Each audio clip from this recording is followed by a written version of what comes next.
Ginikanan man gyud ta. Si Vice President Sara mga kasama feeling blessed daw siya.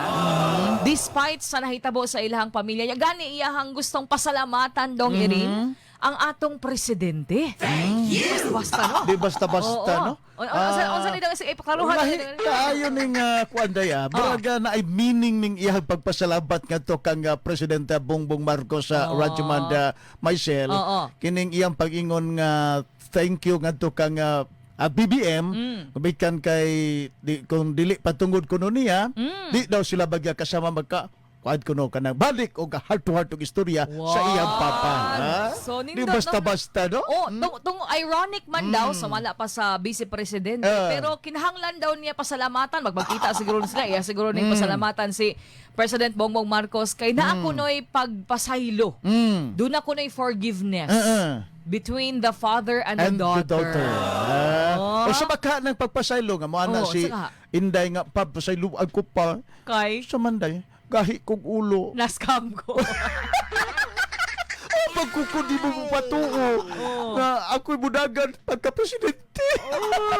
Maunay doon, karon pa ikaw na doon na presyo. Ba na.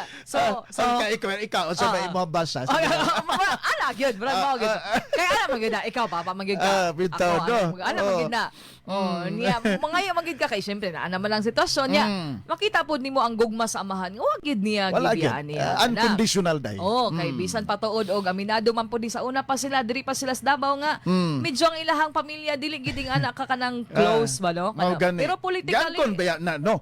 Sa tuag nga kanhi presidente nga lisod na si Inday. Lisod na si Inday. Na iyang kaugalingon pod nga kalibutan.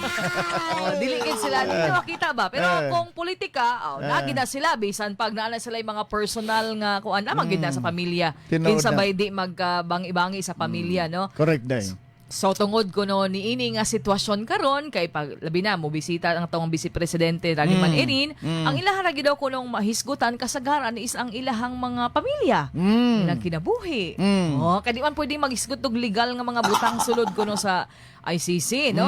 So family matters ang ilahang ginadiscuss. Yan ito tong giingon ni VP Sara dong Irin. Ingon pa niya, nagtubo daw siya nga always daw busy ang papa sa trabaho. Tan-awara. Karon bisag unsang mga orasa, bisag unsang gutluan basta kay naa sila diha magkakasama sa allotted nga time naghatag sa ICC sa ilang pagbisita. Wala makabalda. Dahil way makadisturbo nga pa na dito si kuan pa pa na bisita pa wala sila na lang yun dahil masulog yun nila ilang amahan. Matag adlaw daw syempre siguro communication sa unsa ba no about life, about family. Unya tungod daw ni ana mo lagi daw to blessed daw ang atong she feels blessed. Ang ato ang Vice Presidente kay sa kani nga point labi na 80 ng edad sa ato ang kanhi presidente, retired na po. Basig mabisi na po daw sa trabaho kung makabalik na daw diri sa Davao. At least nakahigayon daw sila dong Irin. So yung pa niya na daw good side. Di basta-basta no.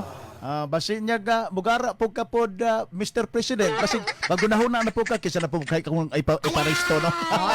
So restoration ang iyang. Yes, tinuod na restoration day myself. Pero pasalamat pod ako nag-viewan ni. Pasalamat pod ko sa personal ba nga kanang pagkaanak ba no lahi magud ng mga pamulitika na to kay mga artista magud kayo ta pero kanang personal nga anak mga napasalamat ang atong Vice Presidente nga ang relasyon bitaw mao lagi na day pinaka-importante mao na katong panultihon na bitaw day matag panghitabo bagya kasama nga kana bitaw nga dili para nimo bagya kasama disadvantage kaayo pero pag-abot sa unahan naa gyud apoy good side day correct nga mahit na nga mahitabo nga makaingon ka nga nagyuday plano nagyuday Ginoo nga nagplano sa tanan. Kung imon panukaran ang Biblia na sa Romans chapter 8 verse 28 nga ang tanang panghitabo nga maayo man or dili kung nahigugma ka sa Ginoo ihagid nang tuyokon ang mga sitwasyon dong Irin para sa imong kaayuhan.